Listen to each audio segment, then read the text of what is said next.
ایک بار حضرت صلی اللہ علیہ وسلم لوگوں میں بیٹھے ہوئے ان سے باتیں کر رہے تھے۔ اتنے میں ایک دیہاتی آپ کے پاس آیا اور پوچھنے لگا کہ قیامت کب آئے گی۔ آپ صلی اللہ علیہ وسلم اپنی گفتگو میں مصروف رہے۔ بعض لوگ جو مجلس میں تھے کہنے لگے آپ صلی اللہ علیہ وسلم نے دیہاتی کی بات سنی لیکن پسند نہیں کی، اور بعض کہنے لگے کہ نہیں بلکہ آپ نے اس کی بات سنی ہی نہیں۔ جب آپ اپنی باتیں پوری کر چکے تو میں سمجھتا ہوں کہ آپ صلی اللہ علیہ وسلم نے یوں فرمایا، وہ قیامت کے بارے میں پوچھنے والا کہاں گیا؟ اس دیہاتی نے کہا حضور میں موجود ہوں۔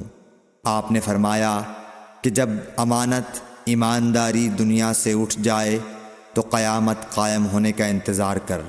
اس نے کہا ایمانداری اٹھنے کا کیا مطلب ہے؟ آپ صلی اللہ علیہ وسلم نے فرمایا کہ جب حکومت کے کاروبار نالائق لوگوں کو سونپ دیے جائیں تو قیامت کا انتظار کر۔ صحیح بخاری حدیث نمبر 59۔ عبداللہ بن عمرو نے کہا کہ ایک سفر میں جو ہم نے کیا تھا حضرت صلی اللہ علیہ وسلم ہم سے پیچھے رہ گئے، اور آپ صلی اللہ علیہ وسلم ہم سے اس وقت ملے جب عصر کی نماز کا وقت آن پہنچا تھا۔ ہم جلدی جلدی وضو کر رہے تھے، پس پاؤں کو خوب دھونے کے بدل ہم یوں ہی سا دھو رہے تھے۔ یہ حال دیکھ کر آپ صلی اللہ علیہ وسلم نے بلند آواز سے پکارا، دیکھو ایڑیوں کی خرابی دوزخ سے ہونے والی ہے۔ 2 یا 3 بار آپ صلی اللہ علیہ وسلم نے یوں ہی بلند آواز سے فرمایا۔ صحیح بخاری حدیث نمبر 60۔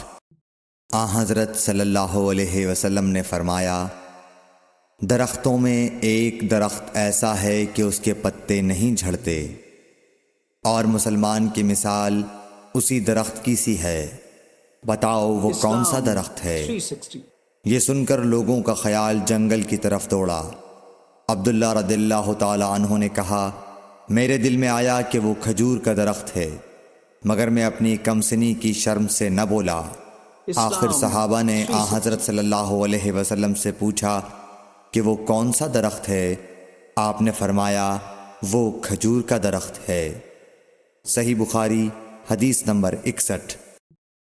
حضرت صلی اللہ علیہ وسلم نے فرمایا، درختوں میں سے ایک درخت ایسا ہے کہ اس کے پتے نہیں جھڑتے، اور مسلمان کی بھی یہی مثال ہے، بتلاؤ وہ کون سا درخت ہے؟ یہ سن کر لوگوں کے خیالات جنگل کے درختوں میں چلے گئے۔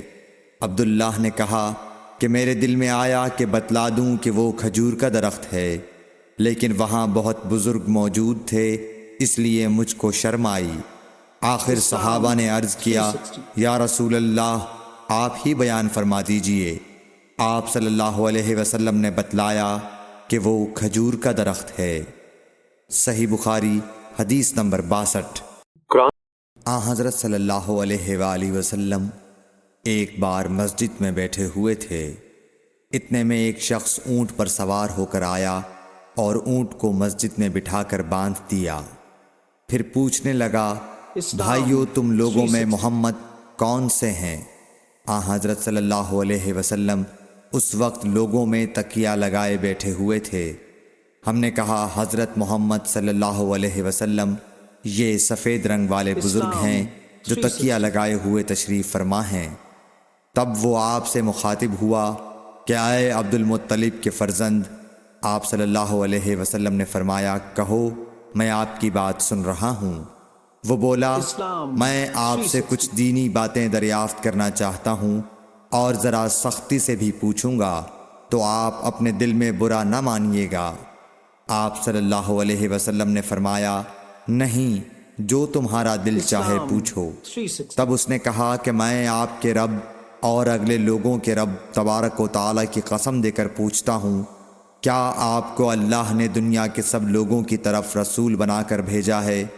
آپ صلی اللہ علیہ وسلم نے فرمایا، ہاں یا میرے اللہ۔